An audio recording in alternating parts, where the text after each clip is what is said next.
computer. Hey, Cindy Krafft, good afternoon. I know that you're just getting off of a hot, I think, revenue cycle session at 2020 NOC virtual. And I have a question for you. Did they discuss at all the timeliness factor of the RAP heading into 2020 and the potential of being fined if it's not in within the 5 days? Yes, and what's interesting to me is, well, billing was never my passion area in the last 20 some years, but lately I've been going to more billing oriented sessions because you start to realize that billing is not just the biller sticking in the back part of the office or working remotely, that they can only get things out the door when they have what they need. And it gets you thinking about all the things, all the process things that happens in home health that the one person can't do what they need to do if they don't get what they need. So, I mean, it's been very clear that the timeliness of a RAP right now, when it is still payment related, is still not that great. People are struggling to get it out the door. And then when we look ahead at 2021, yeah, okay, it's a no pay RAP. And okay, we can, it's less information than what's on a RAP now, but you're still going to have to be timely. And it really got my. Thank you for correcting me. I think I said that starts in January of 2020. It starts in January of 2021 that the fine is going to occur. Okay, thank you. And I think, you know, in the middle of all this COVID weariness, and I do notice that behind your head, the COVID sucks sign, that it's kind of like, you know, whew, okay, so it's less information, it's going to, you know, we can just deal with that, but agencies are going to have somebody who deals with that and stays on top of it, because it's not just an issue of did you submit the required information in the time frame, but they made it loud and clear that it has to be accepted on the other end. So it's kind of like the infamous OASIS question where everybody gets mad about, where you have to have two-way communication with the physician to put down yes. The same thing is going to happen with these no pay RAPs.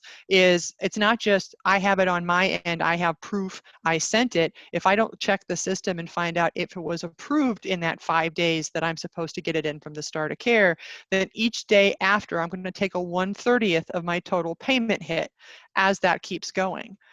So you start thinking about, if we're struggling to be, you know, timely now, and then you're going to have this process that looks like it's easier, agencies are really going to have to redirect some of their resources and say who is going to stay on top of these dates and make sure that we have it. Especially it's what, late October now, and there still seems to be some, what exactly is in it? Some are saying, well, it doesn't need the OASIS at all, and it's like, wait a minute, it is talking about the order from the physician, there's discussion about the primary diagnosis, and then it's like, well, what if the primary changes? Well, it might change compared to what you actually have at the end, but you have to have something. So I think it feels fluid and easy in some respects, but I think agencies really need to buckle down on this, because I will say one of the strongest messages I've heard over the last several weeks, Sherry, is it's the likelihood of it not happening in the final rule is slim to none. I should probably mention, thank you for saying all that, and I have a follow-up question to that, but I should probably mention that there is the possibility of doggy noises during our Q&A session. I currently have 2 canines in my office that are sleeping soundly to the point of snoring. So if you hear a strange noise in the background, that would be it. They're fairly lazy coworkers. And Cindy, I know you got a Maxinista, we call him, and is it Sophie? Yes. Is the cat? Okay. Yep. I don't think Sophie's going to jump on your head or anything, but you know, there is always that potential. No, but I have to go in the other room because I prefer the headset, and I swear they're like they're sleeping unconscious. And I go to grab the headset and suddenly, oh, I got to go outside. Oh, I want to walk around and jump around. And it's like, you just like look at the headset and assume that this is your moment to get into action. So absolutely. Totally understood.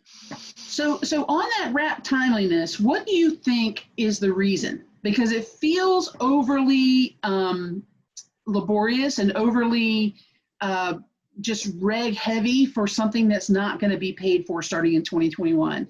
And for those of you that are new agencies within the last year, you've never received a RAP payment. So why is it that they're going to tie that timeliness issue of the RAP to a potential money percentage hit if you don't make it within those 5 days? What do you think is driving CMS to that decision? If you had to take a guess. I honestly think it's seen as some sort of bridge between the RAP process we got used to for 20 years and the notice of admission that's coming after that. I think it's meant to phase in that concept because there are additional differences when you get to the notice of admission. And hearing people say that ultimately that will make our billing on the home health side very similar to how they bill in hospice. So that will be much more in alignment than it has been historically. So I think, in the short term, it does feel really frustrating to say, I got to have this, this, and this. You're going to penalize me if I don't get it in 5 days, and you're not paying me for it. Especially since it's being called a RAP, and we've all gotten used to, hello, it still is called Request for Anticipated Payment, and I got to do all this work, and I get no money. So maybe they should call it the RANP, the Request for Anticipated No Payment. There you go. But what interesting that I've been hearing as well, though, is that penalty business with the no pay RAP would be limited to the 30 days. So if once you're late, then that 1/30th starts coming in. But when you hit the end of the 30 days, they basically taken it all away, but you can refix it essentially when you go into the next 30. What I'm hearing with the ultimate notice of admission is there's no 30-day boundary on it. So if you were not timely in getting in your notice of admission, care could have gone on for a couple of months without it, and you will get paid nothing, because you never did get that thing in. Wow. So I think if we can step away kind of from the frustrations of the no pay element, I do think it's an attempt to bridge the process closer to the notice of admission as opposed to going straight from traditional RAP to a notice of admission. And it seems like a good time to maybe remind folks that are tuning in that there are certain time frames that surround the OASIS and the billing process that people need to know in order to keep their back office efficient. But there are certain time frames, like, for example, the 60th day after the 60th day. And some people who don't bill are going to go, what? If your episode is 60 days, you get 60 days to submit the final bill on the 60th day. The same holds true for the 30-day, if I'm not mistaken, the 30-day bill period. If you exceed that number, the fiscal intermediaries, Palmetto, NGS, Cahaba, all the listed below, will recoup your RAP. Okay, so in this situation, those that are still receiving, I think, 20% of the RAP up front, they'll recoup that 20%, and then you have to resubmit the RAP in order to do your final bill. And if you try and final bill without resubmitting the RAP, you'll get an error. You'll get an occurrence code that you have to fix. Those timeframes are important because when you start looking at a massive influx of patients, sometimes you get behind the 8 ball when it comes to getting your order signed or getting, the care finished, the corrections made, the QAPI and the QA to QI, all of that stuff on your charting. The other one is the submission of the OASIS. The submission of the OASIS to your state collection center has to be done when, Cindy? Well, before we go there, there's also quite a bit of discussion about the auto cancellation of the RAP, how that will eventually just not be the issue anymore because there's no financial benefit to that. But it raises again the question of, I have to get my OASIS in there. I have to have all these things in before I final claim. I can't just randomly, here's my bill. All those other elements have to be in there. So the timeliness piece of the OASIS, though, I think is a twofold issue. Even now with the waiver situation with the pandemic, people seem to forget that the 5-day window to complete an OASIS in terms of the data collection and the clinician finishing the work has not changed. The extension has been in the time I can submit it. And that's the same issue here when we start talking about the no pay RAP. This is not suddenly I can, take 2 weeks or 3 weeks to complete my OASIS as the admitting clinician. My 5-day window is OASIS driven, and that is not affected by this at all. This is about the submission process. So I think this is where, again, this seems almost like a grace period. Well, if the no pay RAP isn't living and dying by the OASIS, then we have longer to finalize it. But you and I were just talking about this earlier. I have a hard time time as an OASIS reviewer, and we do a consistent amount of outsourced OASIS and coding reviews at Kornetti and Krafft, is when we're getting sent an admission that was done 2 months ago. Mm-hmm. It's like, okay, so we can review it and we can, point out issues and make recommendations, but I'm trying to be, envision my life on the clinician end of this. The odds that I remember that patient in that level of detail, is this going to facilitate me just blindly signing off on these corrections because I just don't remember? And what does that ultimately do to the accuracy of this document if we're trying to turn it around so much later to get it back to the clinician with these corrections? And then does that feed the clinician who is now mentally moved on from this patient and taking care of other things to not really attend to the corrections? So then things get further and further behind. Mm-hmm. So it's almost like you got the pandemic, you've got all the stressors related to that. We have the first year of PDGM. We're now looking at the no pay wrap, and the path of least resistance seems, okay, we just go to the bare minimum stuff. We're going to make sure somebody gets it in with the 5 days and gets it approved. And all the other stuff that's tended to be delayed, we can even delay that more. I'm concerned that it's going to create bad habits. And then you combine that with OASIS E, oh, happy day, it got kicked down the road even further. Is 2021 going to be a year where we create bad habits, where we get clinicians and review folks in a pattern of it's not as urgent because we don't have the traditional wrap. We can just get to it when we get to it. And you said earlier, then things get behind, things happen. There's a backlog of patients. And I could have as many problems, if not more, on the back end of getting my bill out the door. And I got half of it up front on the wrap anymore. I got to wait for it till I do the final bill. And what are the delays now that are going to happen there? And we're not keeping all of our patients 60 days. If anything, some of the data at this conference indicated initial PDGM really saw a drop off in the length of stay. So I can final bill when that's done. If nobody's getting to, and you've done home health billing in the past, Sherry, when you owned your agency, and I just can envision being a biller going, I can't do any of this until you people get me this stuff and it's clean and ready to go. Yeah, I mean, I knew that as the one who ran the financial side of our agency, that I was often barking at clinicians and our care managers and our quality people to just let it go. Don't let perfect get in the way of complete. And that sounds terrible, but almost you get penalized if you don't have perfect. But complete is what you have to have a cash flow. So there's a space there. There's a space there where you can seek assistance from consultants and outsourcing and education in order to make sure that complete gets closer to perfect, because ultimately we don't want to get that call for a bill that occurred 3 years ago saying that it wasn't something that should have been reimbursed or something that wasn't covered by Medicare back then, and we had no way of knowing that. So just, I can't emphasize enough that meeting these time frames and being aware of that ever shifting sands now that we've got some regulations that have been set in place for the pandemic that are going to be sunsetting is really interesting. Can you talk a little bit about what you think are some of the more important ones that may go away by the end of the year, some of the more important pandemic changes or pandemic waivers, if you will, that could go away?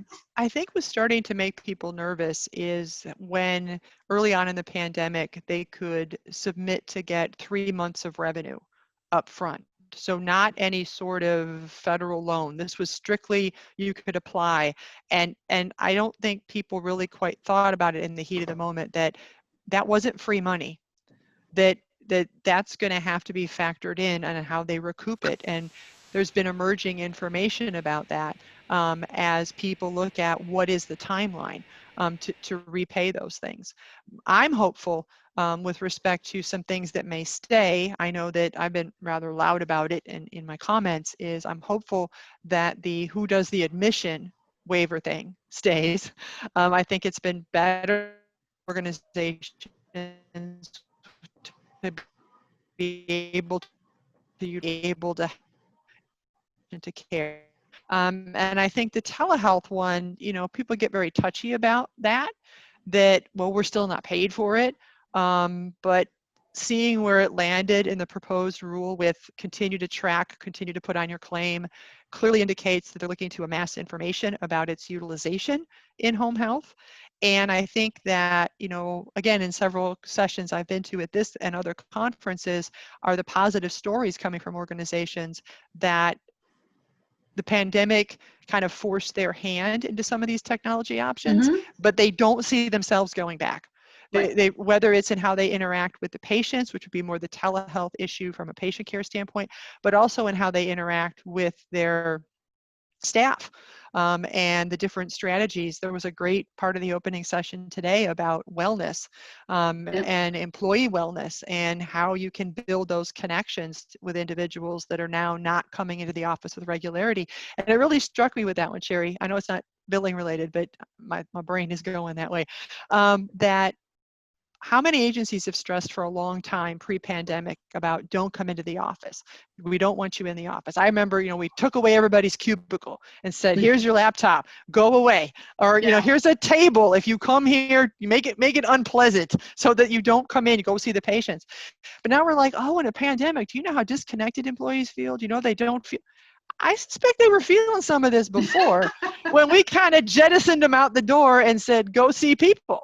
And now it's like, wait a minute, you know, some of the things people have done to educate their staff or keep their staff in the loop because of the pandemic, I think it's a light bulb moment of, you know, maybe these kind of interactions, you know, with the holidays coming and when people would have the office party or whatever, and now we're not, what are we going to do with that? So I know that's not the technology issue of, you know, the waiver piece, but I think it was a light bulb moment for me to say there's a lot of opportunity to be able to increase our connectivity and help with staff retention with respect to how this works going forward. Absolutely. And I remember when we had our agency, we did a staff meeting once a week. And even though I knew it was staff meeting day, my heart would just drop when I saw all the cars in the parking lot. It was like, yay, they're here. Oh, why are they here? Oh, yeah, it's the staff meeting. Oh, my God, why aren't they at a patient's house? It was very, very difficult. Mm-hmm. You know, from a home health perspective, it was like, you're not supposed to be, you're supposed to be in somebody's house. It's a challenge what we're going through and learning how to support and make people feel special in a virtual world is completely different than being around them all the time. But I heard some really cool ideas. And I don't know if you guys saw a minute ago, we had someone show up that was shirtless on our feed. I think we got spammed, Cindy, I'm not sure. But that's the first time on a Zoom call. I heard that that's kind of a common thing that occurs on a Zoom call. So I feel like we've come into the 21st century for sure. Yes, we have arrived. Getting spammed, and so we're taking our time and trying to see who's coming in, and if we recognize them as a attendee to the conference, we'll absolutely allow them in so that they can ask their questions. Another on changing gears a little bit, and going back to our roots, we're both therapists, we're both physical therapists, and PDGM and the pandemic have been very. We did a really cool video earlier about the massacre of therapy. What do you think is the current status of therapy in home health, and where do you see that going in the next year to 2 years under PDGM and as we come out of the pandemic? I think we're seeing pockets of agencies recognizing that they need to rebuild their rehab utilization, that they went through an adjustment. And you and I have talked about this. I can't sit here and say that there has not been overuse of therapy in the past. That there have been patients and case conferences where it's just like, well, can't you see them another week, keep them another couple weeks, but nurses, get out the door, hurry up, you're done, you know, name that tune, do it in as few nursing visits as possible, but therapy, you keep going. So some of that adjustment to focus more on what patient needs was expected. But I think some of it got a little aggressive, and then the pandemic hit and we had all those associated issues with getting patients to agree to therapy, the orders for that and all that. But what I'm starting to see now is a rebuild. But I think it's going to take therapists to change themselves a little bit with respect to how am I approaching this patient care? I mean, we know home health has always been where your visit, you're a chief cook and bottle washer. You cannot go in there and say, I am here to do physical therapy and the rest of it is none of my business. I have to be the eyes and ears of the agency. I need to be looking for those opportunities. I need to be looking at how these patients are being managed, and just kind of arbitrarily sticking 3 times a week on everybody because that's been my habit isn't necessarily in the best interest of the patient, isn't necessarily going to fit with what their needs are. How open am I to making phone-based visits? There's no reason I can't call them and check in on them or using that technology. And I think, though, that there's also that anxiety. I think a lot of examples that we hear about, the frontline caregiver in the pandemic situation are very often nurses and aides in our setting.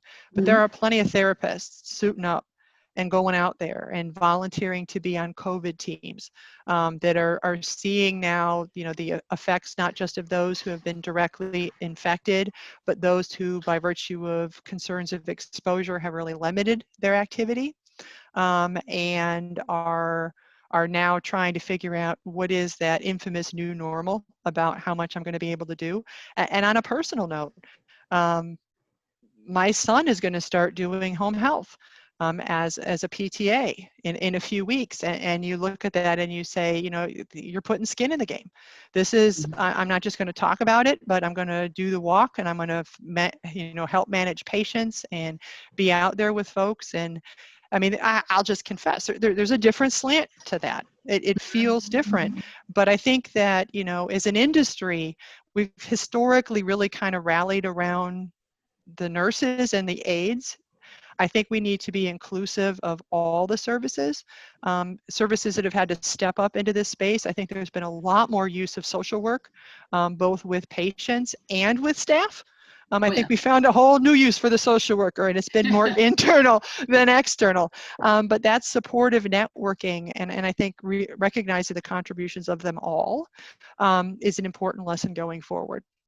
But I think it's going to be a shift on the rehab side. I think the kind of 3 times a week, here's the home program I use, and I just kind of do what I've always done is not going to work. And I think, looking at some of those initiatives that NAC is contributing to about, bringing, shifting the benefit and looking at a new part of the Medicare benefit potentially of bringing, choosing home as opposed to going to facility-based care. Our practice is going to have to be at a higher level, because that's talking about intentionally bringing a higher acuity patient into the home. So we're going to have to be ready for that as well. Yeah, and the concept that agencies seem to have grasped with PDPM and skilled nursing facilities and PDGM and home health was that all of a sudden therapy is not paid for. It is paid for. It's all rolled into. It was all calculated. There's an algorithm. And again, I can't express enough to folks that if you were therapy heavy prior to PDGM and then started laying off therapists in early 2020 before the pandemic, you're not out of the woods for a review. They can go back 3 years and look at your practice patterns 3 years ago. I remember when I first started in home health, Cindy, and I looked at, I literally was billing on an analog line that I was dialing into. And they did not even have internet-based billing directly into the DDE system because it wasn't secure back then.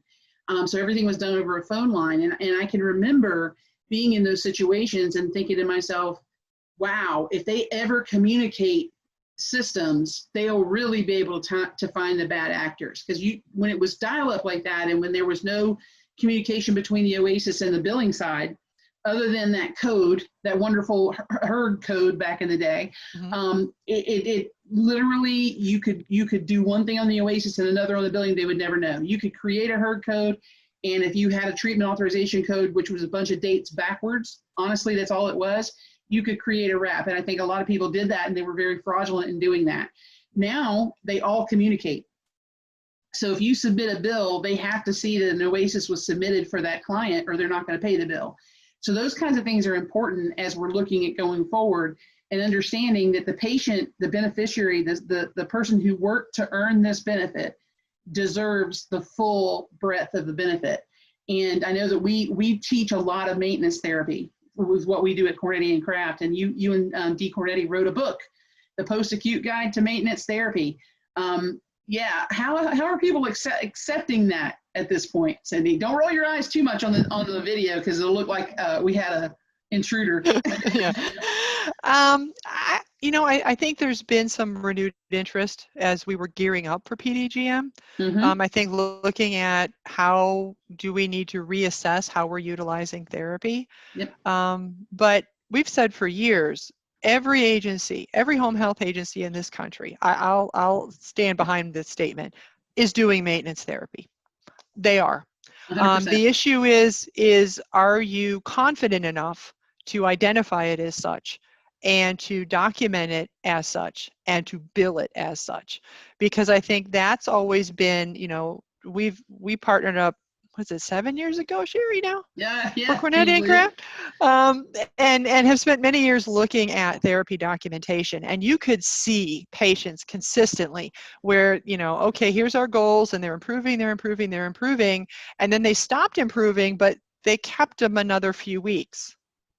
And this was always the plateau, the bad word, this is bad. And when we would denials, it was typically the last 2-3 weeks that would get chopped off. Like, you improved to this point, but I'm not paying on the back end. Well, okay, but there was plenty of patients that improved and were discharged appropriately. But why were there these people that just lingered for a while? And, taking the occasional bad apple out of it, I believe that those couple of weeks to ensure that they're now stable is maintenance therapy. It's just that we sometimes have issues with the term. We start freaking out that people are going to get in trouble. And so the reality is, although we had legal action with respect to Jimmo versus Sebelius that made CMS own that you cannot refuse to pay over a non-existent improvement standard, if my goals are to improve and I improve to a point and then I don't improve anymore, then I am accountable for you're not doing what the plan said and Mm-hmm. you're not doing what you billed me for. You billed me for restorative care and this is not restoring for 2 weeks. So I am fully able to say I'm not paying.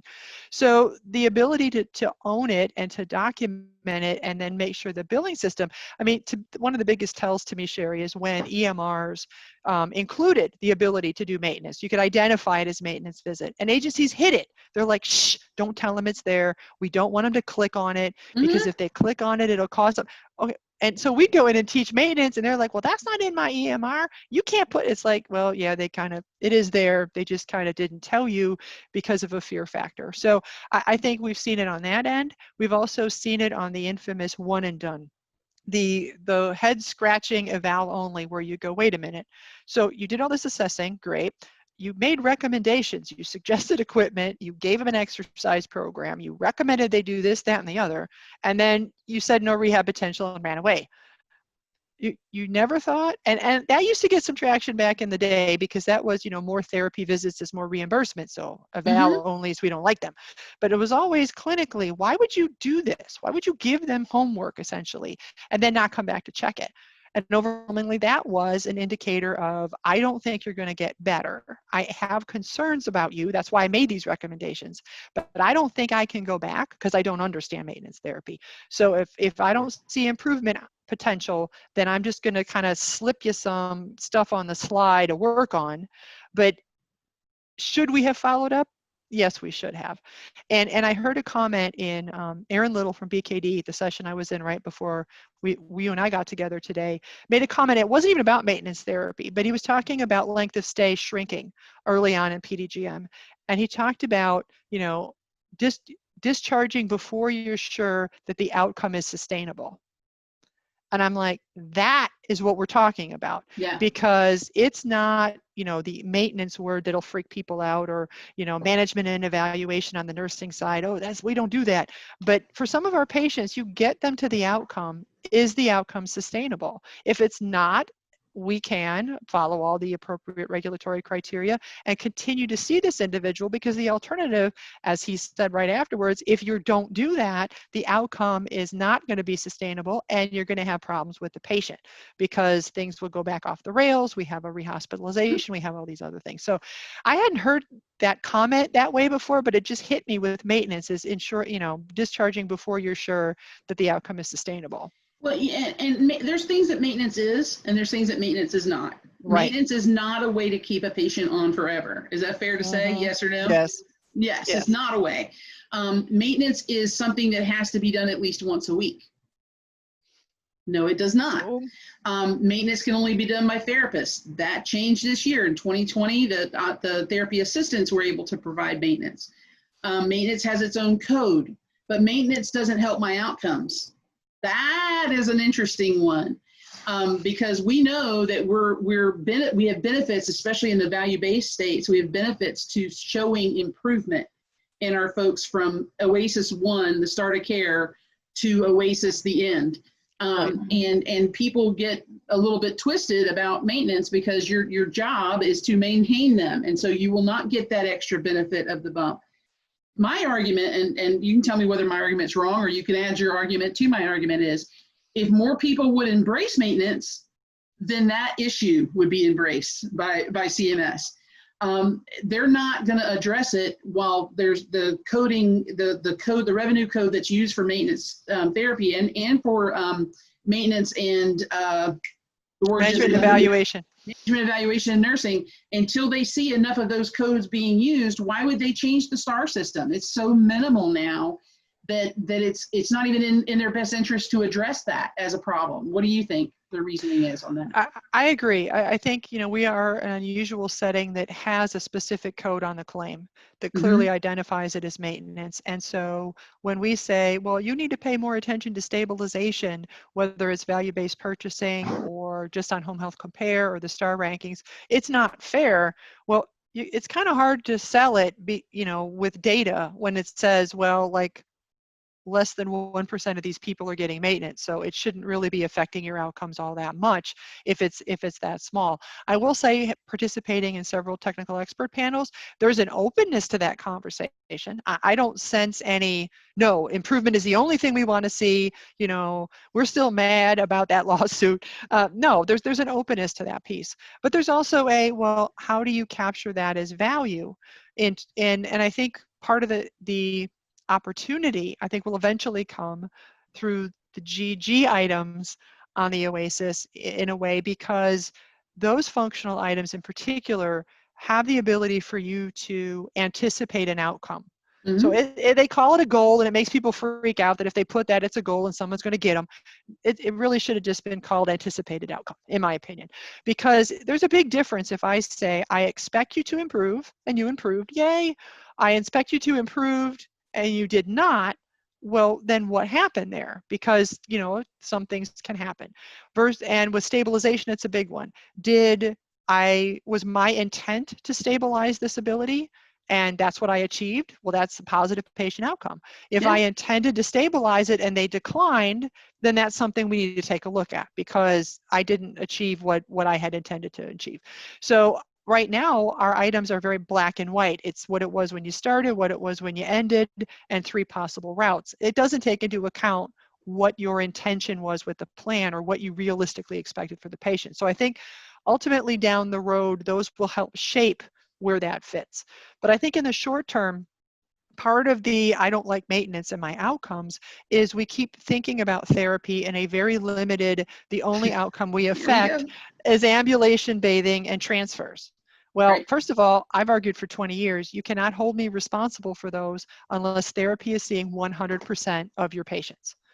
Because there's plenty of patients going through the agency where those 3 things are measured and they were never seen by a therapist. So holding up the latest STARS rankings and deciding therapy is responsible for, woo, they made us amazing. Well, they didn't see all your patients, so it's not all that, and they didn't see all of them if you don't like it either. But the overriding outcome that we don't typically connect it to is reducing rehospitalization. And we know that that's the biggest one when you start talking about being in an ACO, partnering with other parts of post-acute care with the hospitals. They want to know if you can keep them out of the hospital.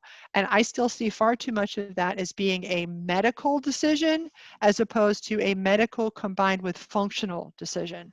Because you and I have seen plenty of patients, Sherry, that medically we get them stable, but if they cannot get around in their home, they cannot get themselves dressed, they struggle to get themselves clean, this is not going to go well. and can contribute to rehospitalization risk. So what we're seeing is agencies, okay, maybe in the short term, my home health compare scores, I don't like how the stabilization might do something there, but what is it doing to your reduction in rehospitalization? Because you drop that, that's the biggest ticket item of them all with Yeah. respect to, I can keep people out of the hospital. Well, yeah, but people have to be focused on that as a goal, right? I mean, how many times have we been in agencies and you ask them what their primary, reason for being in the home and treating patients in their home is, and they, that keeping them out of the hospital for the clinical staff is often one of the last things they mention, versus having them have all these improvement standards, when ultimately I'm going to argue that as a home health provider, your number one job is to keep them out of the hospital and at home. And so getting everybody focused on that model is absolutely important. And it's you can't replace that with something better. That is the most important thing for people. And I would argue that your patients feel the same way. Please help me stay home. I don't want to go back to that place. Now, innovation in therapy and home health now, it's really important that we look at the other areas and diversifying the revenue in home health as things change with reimbursement. And we've gotten a lot of calls, a rash of calls about Part B therapy in the home recently. And there's a big misconception with that. So you want to talk to that a little bit? Well, I think that the biggest one is I watched an hour-long webinar and we're going to start doing Part B on Monday. Yeah. It's like, whoa, wait a second. Time out. The biggest hurdles with Take this. It slow. Take yes, it slow. Take it slow. You're better off doing that than running off the cliff and then trying to fix it all on the back end. My personal experience was more of the cliff jump. I went to a few things and thought, okay, so really the only difference here is billing. I mean, the provision of therapy, what the therapist needs to do, and clinically is basically the same. There's a few things like they don't have to be homebound and I have to follow the Part B rules, but that's not too terrible. And then we just jumped off the cliff and then the billing part just blew up because they were confused. It didn't happen in huge volume. So it seemed like every single one we had was a painstaking process of re-explaining because we didn't build good processes ahead of time.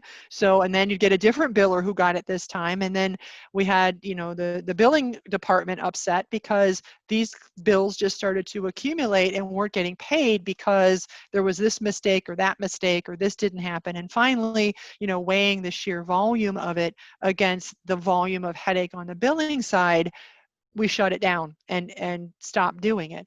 I'm not saying people shouldn't do it. I'm saying that as a cautionary tale of if it sounds too good to be true and too easy, step back a minute and make sure you have those things in place, because you need to make sure that your clinicians do understand the different requirements.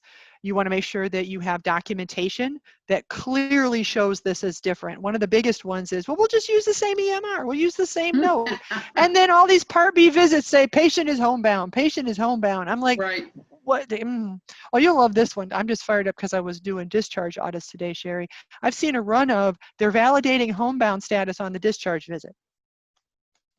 They're doing filling all the boxes in as why this patient is still homebound. I'm like, this is the discharge visit. I mean, they may still have these impairments, I guess, but if all your patients are being discharged as homebound, again, this with speaks impairments. Yeah. I think that's the key there. You're discharging them with impairments and they're still homebound. Oh, and I'll add to it, being discharged by a PT who put all this independent all over everything, but still filled in the, functional limitation is why they're homebound. But I think that's an example of we can get very checkboxy. I have to do this. So now, we can do Part B. I'll just use the same therapy note. And then I start marking stuff that doesn't fit for Part B. Right. So I got to make sure my note is clean and that my billing is very clear about how this works, because now we're getting into CPT codes. We do not have, any sort of PDGM or prospective payment system. It gets very incremental on the time. So again, I would not discourage people. I think it can be a great adjunct because especially in more rural areas that don't necessarily have a lot of available outpatient therapy. We all know that there's patients that we're done with what we can do under the Medicare Part A home health benefit. We know they're not homebound. They could go, but they don't want to go, or they don't have transportation, which has always been a wild card. So us kind of fudging it for a few weeks puts us at risk for denial, because it's going to be a hard sell unless you're kind of skirting the documentation, which is a problem. And we know that if we do follow it and discharge them, that they won't go for follow-up. So the ability to offer something that is appropriate within the benefit to transition them to that type of program can be very beneficial. And I think that the best entity to do B, quite honestly, in just my opinion, is a Part A home health provider, Mm-hmm. because we can look at both sides and say, what is the most appropriate program to meet the needs of this beneficiary? You and I have both encountered some bad apples on the Part B side Oh yeah. that have set up shop on their own and published disparaging materials that home health is only, if you like, basically dead, and you can only have home Well, health because you have to have nursing and They've, things they've, that they've aren't actually true. taken some assisted living facilities hostage by Hmm. providing Oh those yeah. Part B services exclusively, and they squeeze out the home health, bring them in only when they need them, and force them to use their therapists in the home health, Right.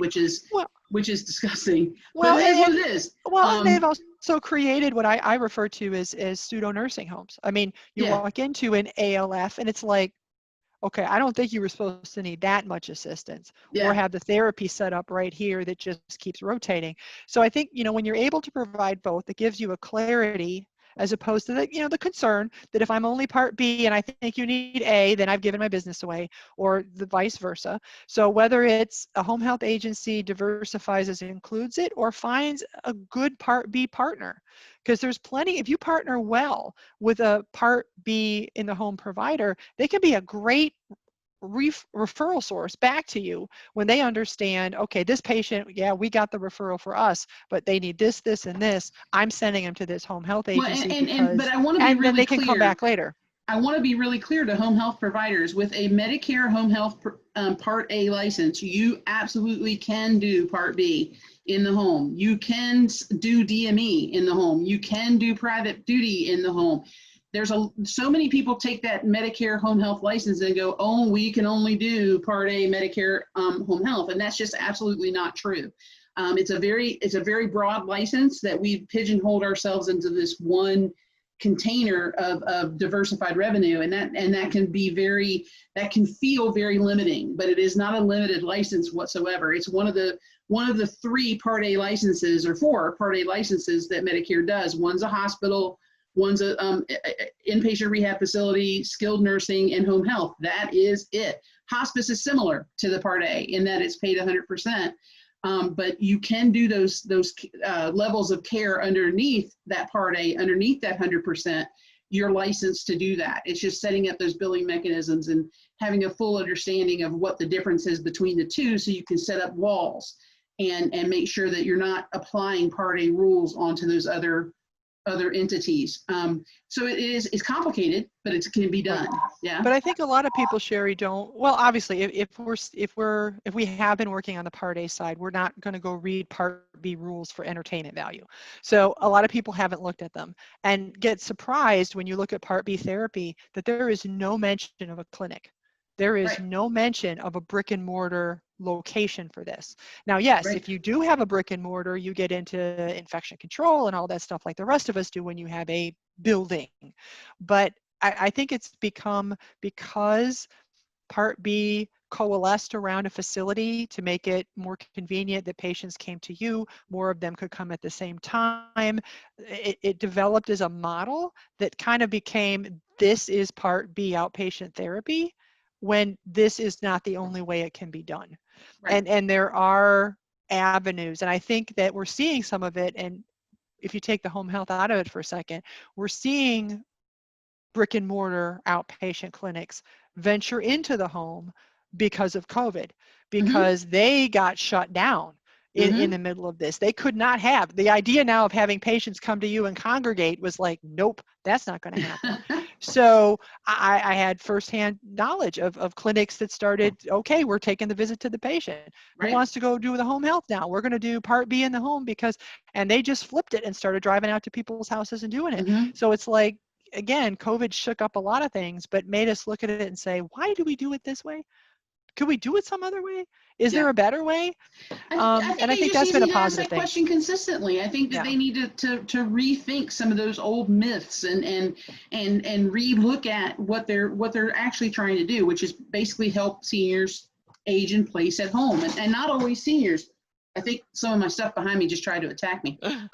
It said, I'm done. But I This got is another actually a step for wrist you. brace. Don't know why that's there. But I got a question back to you, Sherry, because we're going to say, okay, diversify. What do you think about, because we see some of it on the outpatient side now, the traditional outpatient. What do you think about private pay? You know, Cindy, I ventured into private pay when I owned my agency. I opened up giving it forward with integrity is what we called it. And it was really interesting. The mistakes that agencies make, and we made it, and it's apparently a very common one, is that we put a Medicare experienced person in charge of our private pay. And that sounds great, right? The more experience, the better. It's home health. It's taking care of people. Nope. Private pay is like the Wild West. There are no rules. There are no rules. And when you take someone whose experience includes rules, regulations, guardrails, time frames, all these other things, they automatically self-limit what they're willing to do in private pay and what they think you can do in private pay. Private pay is just that. You get paid by a private citizen to provide a service.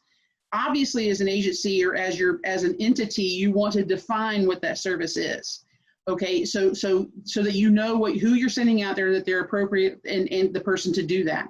However, as far as you can do anything in private pay, you can go to the grocery store, you can take them to their hairdresser, you can do all these other things. But on the Medicare side, those are absolutely taboo. So my first suggestion to any agency that's thinking about doing private pay is to find a private pay experienced leader. And someone who's done that direct-to-consumer customer service type of selling versus Medicare. Medicare is like a heavy-weighted blanket. It's comforting and it feels good and it's consistently paying and you don't have to market it nearly as much because folks are coming out of the hospital. But in a private world where people are paying out of their pocket and expecting a return, it's a completely different conversation. We did have some success with it. And it could have gotten bigger, but we self-limited by making that initial mistake. So I can't tell you, if you're gonna do it, get in touch with the Stephen Tweeds of the world, get in touch with the private duty arm of NOC even, and get with some professionals that have some significant experience in that. But I don't think people think about private pay therapy. They think about private pay as in private duty or AIDS and that kind of thing. And if you think about, because there's a growing market for therapists on the private pay side, working with when people get their home remodeled for the aging in place issue, that if someone wants to get their kitchen redone, you know, yeah, the contractor may come with every bell and whistle, and you can see some pretty expensive and extensive renovations that might be a bit much. But I think with more people saying, you know, I want to be at home, and if you think about it, COVID made us all stay home, okay? So I've noticed in my neighborhood, we went through the phase of trees all getting chopped down because people apparently got tired of looking at the trees. Then we went through the house painting phases, got my house painted because got sick of looking at the color. Then we see, I think that, you know, the aging in place idea, COVID's given us kind of a, you know, if I had to get a wheelchair through that door, that's not happening. If I had to get, you know, grandma, I don't want grandma to go to the nursing home now, but I don't have a spot to put grandma. That would be a complete mess. So if I want to add to this, do I want the contractor who's inclined to sell me anything they can sell me?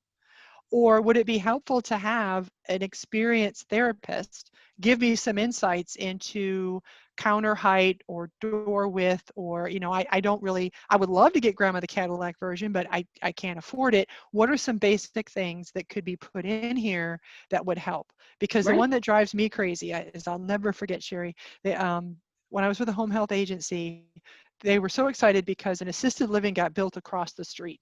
So much more, you know, woo, it's right there. So they had us come over for a tour. So myself and our OT were walking through there, and the OT is just becoming more and more angry the more we walk through it. And it was all about the shower. It was the infamous one-piece shower with the two little seats that nobody can sit on. I mean, you can basically put a soap thing there, Yeah. but you can't, and maybe one butt cheek, but you cannot actually sit on there safely. And it's like, so people are going to move in here and this bathroom is wrong, and you had every chance to make it right because you were building it. So Right. that's where I see, you know, when you talk about innovation and stuff, to kind of think different, is how many of our families would benefit from that. And I can't do that under Medicare Part A home health, but if they want to stay home, they don't want them to go to the nursing home, I don't want to go to a nursing home, what do I need to do to be able to provide that feedback could be huge. And I just did it this past week on vacation with my mother-in-law, and she's moving into a 1-bedroom apartment, and just in 5 minutes found 5 things that if she plans on staying there for any length of time. She's 81, and so if she wants to be there 5+ years, you can't have a 24-inch bathroom door. I mean, that's just not something that a walker is going to fit through. Nope. You can't have 2 steps up onto the patio that goes into the 4-inch step up into the apartment without some sort of a railing or something to hold on to. I mean, there was little, it seems little, but it's important to think about ahead of time to say, hey, are these options, are these things, and this was an apartment building, so they were willing to do some of those changes for a fee. So it's, a fixed income, risk versus reward kind of thing is has to happen, i.e. the rail in the shower.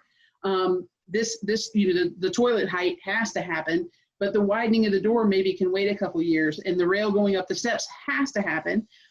Those kinds of conversations were, of course, free because it was my mother-in-law, and but it was important to have them, and to have them from somebody who has that experience of taking care of patients in that environment and making it the best you can be, because a lot of those changes are not horribly expensive.